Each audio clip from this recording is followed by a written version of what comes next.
Good morning. This week, I asked if you have unfulfilled dreams, and the timing of this is good as we go into the new year and also the second quarter of the century. Wow. And I want to talk a little bit about your dreams and visions. And I want you to consider some things that you might not have considered before as we look into 2025. So it's good to have focus for the year so that we don't drift.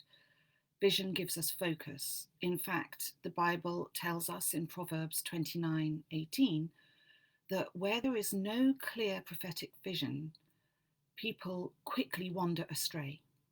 So today, I invite you to sit down with a cup of coffee as I share what's on my heart. And you may not agree with what I share. And of course, I'd love you to add your comments or even do your own live.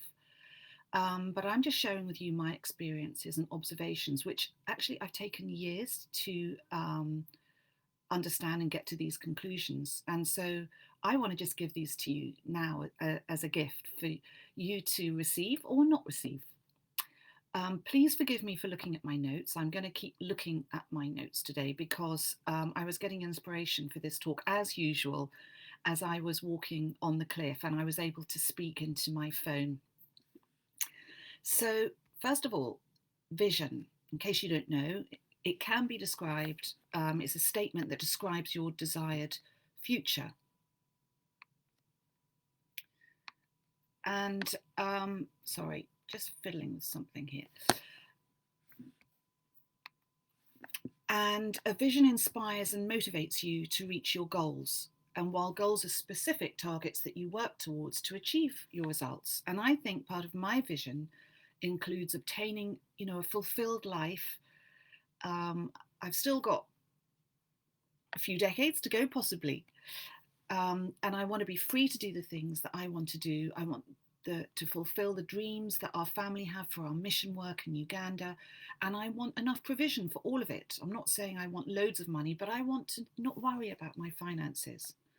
And we all have different visions of how we want our life to look at the end of 25, in 2 years' time, in 10 years' time, or in a quarter of a century. Or maybe you don't have a vision. And you've got goals that you have, step-by-step goals to help you achieve it. Now, until the end of 2022, I actually had no vision for my future at all, other than kind of retiring and getting old and just sort of pottering at home. Now, some people might love that idea, but I didn't. And you can read in my book that I was completely stripped down to nothing.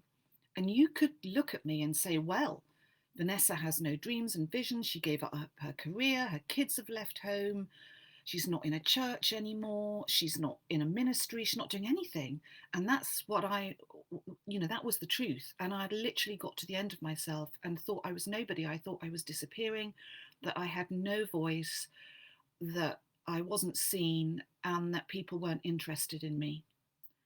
And but I clung on to God, I trusted in Him, and a Christian friend, a mentor of mine, gave me a picture that God was stripping me to right back to my foundations like a building so that He could rebuild on solid foundations. And these foundations were to do with my identity, who I am as a human being, rather than what I do, which is all the stuff that God was stripping me of. You can read all this in my book. And so from that foundation, God began to give me fresh hope and a vision. He started stirring in me things about kingdom, whatever that looked like, I didn't know. He brought excitement and anticipation and started to actually give me hope for a vision. But what he was doing was also very challenging to me and stretching me as I had lots of fears and anxieties, low self-worth. And was wondering how was I going to do all these things that he is beginning to put into my heart, because I was one who people pleased. I had been performance oriented. I was also lacking in joy, full of anxieties and fears. I mean, there was so much. But God began to show me what he wanted me to do, but also began to heal my heart and my mind of those things that were going to stop me from achieving those goals and that vision. So I know you want to go into 2025 with vision, with anticipation and hope, and not carry those things that are not going to help you this year. So, what I want you to do is to take stock and make an inventory. Now, in the Bible, King David took an inventory. He took two inventories, actually, maybe more, but these are two things that came to me. In 2 Samuel 24, he counted the Israelites. So God instructed David to count the people of Israel and Judah. And so he was counting his resources, what he had. So that's the kind of what he was doing on the outside. But if we read in the Psalms as well, in Psalm 139, David also asked God to help him to take an inventory of his heart, what's going on in the inside. So what you are doing that is visible to everyone on the outside, let's have a look at that. And what is the state of your heart? So David said, actually, in verse 23 of Psalm 139, God, I invite your searching gaze into my heart. Examine me through and through. Find out everything that may be hidden within me. So we want to do both those things so that we can reassess what we're carrying into 2025, what we don't need, so that our vision can move forward. We can move forward in it unhindered. So I've just got some questions for you. These are things that I had to deal with. Are there things in your life that need to be stripped away? Is there some baggage you need to let go of so you can run with your vision? Or is it that you're to still do those things, but with a different mindset, with your heart healed? You know, maybe your fear of failure, maybe you're fearing what others think of you, maybe you've got imposter syndrome, maybe you just think you just can't do it. Who are you to do it? Another question, are you on a treadmill of performance? Is your self-worth based on what you achieve rather than knowing that you are just accepted as the beloved? And if you did nothing, God is pleased with you. Before Jesus' ministry, his powerful, powerful ministry, for the first 30 years, he was being a carpenter. He wasn't really doing anything, but God loved him and said he was pleased with him. Another question, have others got certain expectations of you? Or have you got expectations of yourself that have caused you to strive and overachieve? As I say, God loves you just as you are. Can you surrender all these and lay them down so that God can give you new dreams? Can you get to that place where I had to get to with absolutely nothing, so he could rebuild and actually get me to do the things that he knew were I would love to do, that I didn't really know? So be honest with yourself. How are you feeling about the things you do? Of course, you have certain responsibilities that you can't lay down, but are there things in your heart you really don't want to be doing? God's probably put that in you. Are there things in your heart you really want to do, but don't think you can do? It doesn't matter if you're not able, because he enables us. You don't need to be able. He enables the unable, but those who are willing. And in my case, you know, I gave up a career. This was the beginning, actually, of me laying things down. It started 30 years ago. I laid down a career which everyone expected of me. I had a good education. I was the first of my siblings to go to university. I then had this fast-paced, high-income career in banking, which potentially could have, you know, it could have taken me really far, successful in the world's eyes. But you know what? I just wanted to give it all up and be at home with my babies. And that's what I did. And now look what God is doing with me. He is using me to help nurture a motherless generation and to use my mother heart to bring love to people who've missed out, which is so key for this era.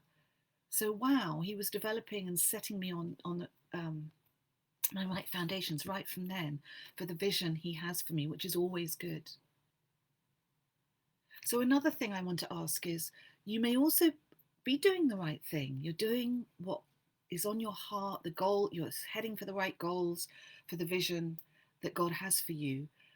but maybe you're doing it for the wrong reasons. So just like Moses, he he suddenly realized that he wanted to save his people, but he did it but he killed an Egyptian, and he did it out of anger. So you might be doing things for the wrong reasons, and sometimes we have desires and longings in our heart because of our own heart wounds. It's often connected with a lack of nurture. Maybe we weren't able to do those things when we were children. We missed out on things, so we live our lives through our kids. So I live my life through my kids. I got my son to play piano and my daughter to do ballet. All these things I wanted to do, and I could never do them. And we're so desperately trying to get them fulfilled. So we live them through our children. And then maybe we get the chance to do them. So I actually, once my kids left home, I did a ballet for adults. I also took up an art course, which I always wanted to do, and activities which I had such a deep desire for, but kind of in an unhealthy way because I hadn't had them when I was younger. They were born out of my hurts and pains. But once I fulfilled those and began to do those, I felt satisfaction. And this then began to shift my desires and goals so that I could get to the real vision. So the other question I want to ask you is are your relationships unhealthy? You don't want to carry those relationships into 2025. Maybe there's some codependency going on. Maybe others are leaning too heavily on you. You're people pleasing and you're aligning with those who drain you. Or maybe you are getting vision for yourself and starting to do things, and you're a pioneer and you're trying to break free, but the change in you is challenging for others, especially those closest to you, maybe family members. So you want to find your tribe. You want to engage and get into a community of those who understand you, who love you, who want to move forward with you, and find yourself healthy relationships for your new season.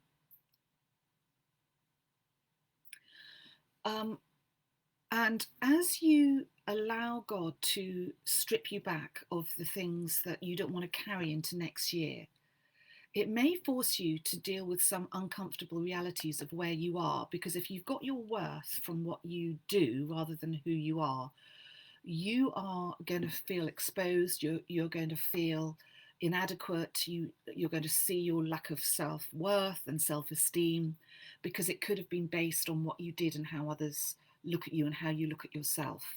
But allow God to come into those places to heal your heart, share your anxieties with him, and allow him to heal you, because he really has good plans for you, and he wants to give you a future. He wants to give you your vision for your future, which is what he did for me. As I stepped into 23, I began to flow with all the plans and purposes he has for my life.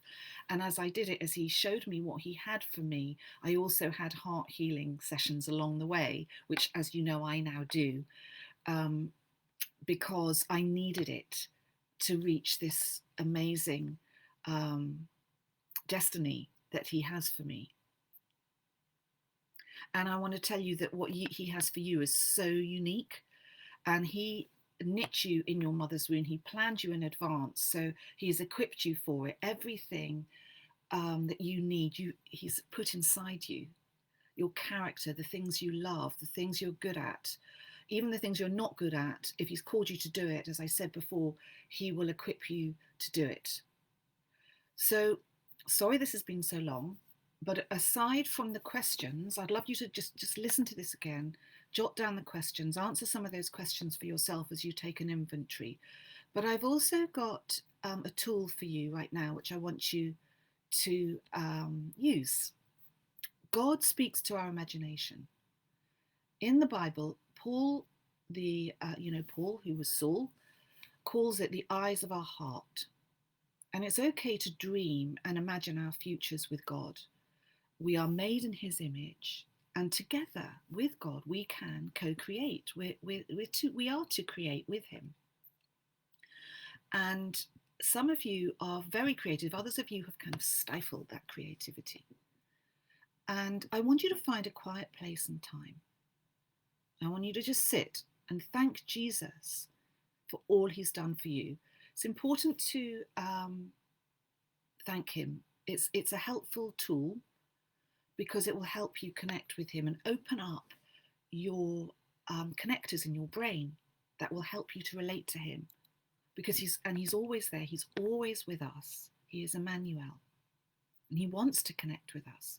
So I just want you to sit down, find a quiet place, and just thank him. Thank him for your day. Thank him for what he's done in your life. Thank him for how far he's led you. And then I want you to sit there and dream with him about your future. Ask him what he sees for you. And you could write this down. Just write it. Believe that what you're getting is from him, because he's speaking through your spirit. So you might think, oh no, this is how I'm talking. This is my voice. But it is your voice because he's speaking through you, your unique character. You could draw a picture. You could write a poem. You might just hear some words, some scriptures. He might give you a gift. Use your imagination. Put it all down. And if you don't understand it, because some things are symbolic, he might give you a crown, or he might show you a bird or a tree. Ask him to explain what he's showing you. So there may be many elements and symbols that you get that means so much more than you understand initially. And once you've got that, you can walk away and come back to it and ask him to show you more. Ask him to show you his vision for you. And it may not be anything that you feel equipped to do, but actually he enables those he calls. He doesn't call those that are able, as I said before, because he wants us to rely on him and he wants to help us fulfill everything that he's called us to do. And I just want to really bless you, and I really would love to hear what anybody says, anything that you get from this. And I'm going to end with this really, I don't know why this advert just kept coming to me. And it's about, I think it was for a phone provider. And it says, the future is bright, the future is orange. And that is an advert slogan. And I just want to say, yes, your future is bright. It's glowing with promise. And I also want to say to you as well, that even if you have no idea what your vision is, let Jesus be your vision. There's a beautiful hymn, Be Thou My Vision. And that's all I do, because sometimes I have no idea where I'm going. And I know my road is very, very bendy, but I keep my eyes on him. And not only is he my goal, but he's my companion and he's my friend and he's walking with me if I would turn to him and just ask him for help. And we have the Holy Spirit, the counselor. And we also have the Father who just longs to give us good things. So I hope this has blessed you and that you have seen it through to the end. And always contact me if you want to take this further. Merry Christmas. Bye-bye.